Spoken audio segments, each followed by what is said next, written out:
Bom, minha gente, meu nome é Fernando Diniz e eu estou aqui no canal Potência Rubro-Negra para falar sobre o caso Pedro, tá?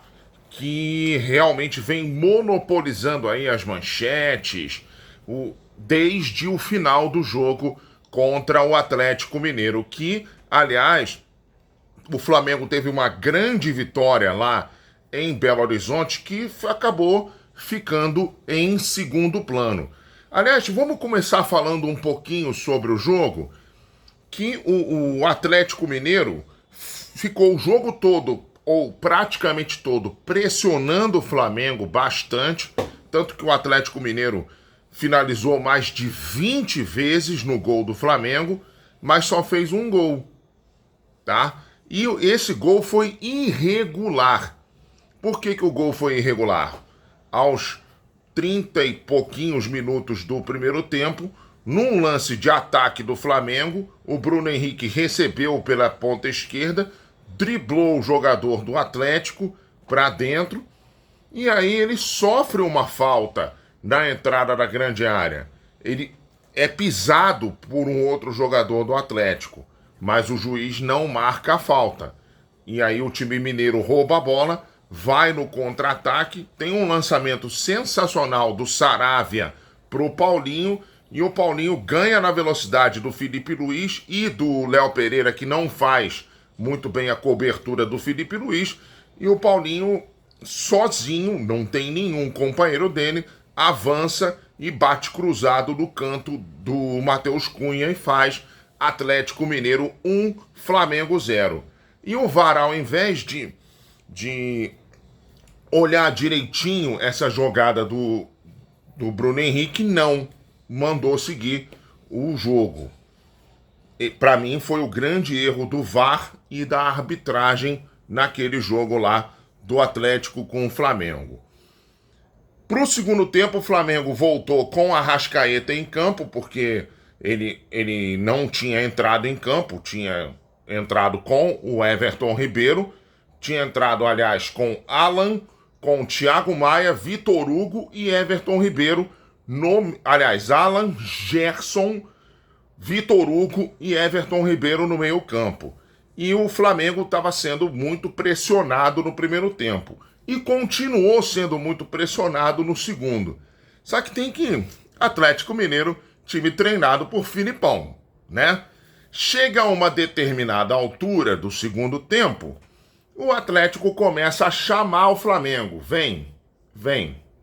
E aí, amigo, você quando chama o Flamengo e não mata o jogo antes, corre um grande risco de levar pelo menos um gol.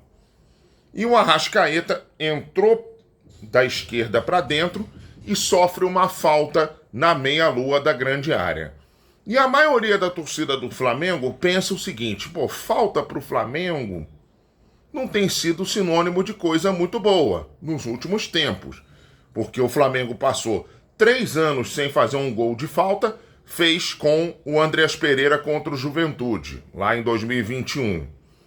E depois o Arrascaeta faz em 2022 contra o Nova Iguaçu, mas aí o Flamengo fica 1 ano e meio sem fazer um gol de falta. Mas aí o Arrascaeta vai lá e cobra com força a falta e joga lá no canto onde estava o goleiro Everson do Atlético Mineiro e acaba empatando o jogo. Atlético 1, Flamengo também 1. E o Flamengo cresce no jogo. Isso já era um 34 do segundo tempo. O Flamengo cresce no jogo e aí o Alan, que não estava muito bem no jogo, aliás, o Alan estava sendo muito vaiado pela torcida do Atlético, ele acha um passe muito legal para o Arrascaeta, que acha outro passe mais legal ainda para o Wesley na cara do gol, e o Wesley só dá uma cavadinha por cima do goleirão do Atlético e aí vira o jogo o Wesley. Atlético 1, Flamengo 2 lá no Horto. Só que isso daí fica como um pano de fundo para o que aconteceu durante o jogo até. O Pablo Hernandes, o ex-preparador físico do Flamengo, chamou os jogadores para entrarem. Entraram Thiago Maia, Cebolinha e por aí vai. E deu um toquinho, dois toquinhos, aliás, na chuteira do Pedro, para ele entrar. Para ele se aquecer e ter possibilidade de entrar no jogo. Mas o Pedro levantou e sentou no banco de novo. Ou seja, o Pedro não quis aquecer. Insubordinação do Pedro. Vá lá, realmente. Só que tem que acabar o jogo. O Pablo Hernández estava muito irritado na entrada do vestiário do Flamengo e o Pedro também. Aliás, eu achei muito esquisito. O vestiário do Flamengo está todo confuso entre os jogadores do Flamengo e os integrantes da comissão técnica do Flamengo, porque muitas vezes acontece de quando às vezes o time fora de casa vence o jogo, o time da casa receber mal o time de fora, né, quando acaba o jogo, mas não foi o caso, foi um vestiário confuso do Flamengo. E aí o Pablo Hernández via-se que ele estava muito irritado e o Pedro passou ali perto dele. E depois, no vestiário, o nosso querido Pablo Hernández agrediu o Pedro. Infelizmente. Ele deu um soco no rosto e aí o Pedro foi para a delegacia registrar boletim de ocorrência e nesse boletim consta que além do soco, o Pablo Hernández deu 3 tapas também no rosto do Pedro. E teve que ser contido pelo Gerson, que pegou ele pelo colarinho e os dois até rasgaram a parede do vestiário do Atlético Mineiro, que é feita naquele material drywall, né? Que é aquele papel de parede, vamos dizer assim. Então os dois rasgaram o papel de parede e realmente ficou uma situação muito complicada. E o Sampaoli, o Jorge Sampaoli, não viu essa cena. Foi lá para coletiva de imprensa, deu a coletiva, enfim, não viu. E o Jorge Sampaoli, depois, no dia seguinte, ele tentou contemporizar em mensagem lá pelo Instagram, o que deixou o Pedro nervoso com ele. Aliás, o Pedro já tinha mandado uma mensagem no Instagram antes até de chegar na delegacia, se dizendo vítima de vários tipos de violência e por aí vai. E aí o Pablo Hernández pediu desculpas pela violência, enfim. Resultado disso, o Pablo Hernández foi demitido por conta da agressão ao Pedro. O Sampaoli teve uma reunião ontem para saber se o Sampaoli ficaria ou não. O Sampaoli ficou no Flamengo. O Sampaoli vai comandar o time até não se sabe aonde, até de repente a próxima crise, se tiver.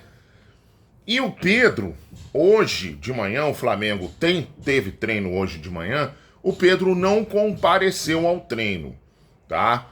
O Pedro alegou que estava com dor de dente e foi ao dentista. Só que ele não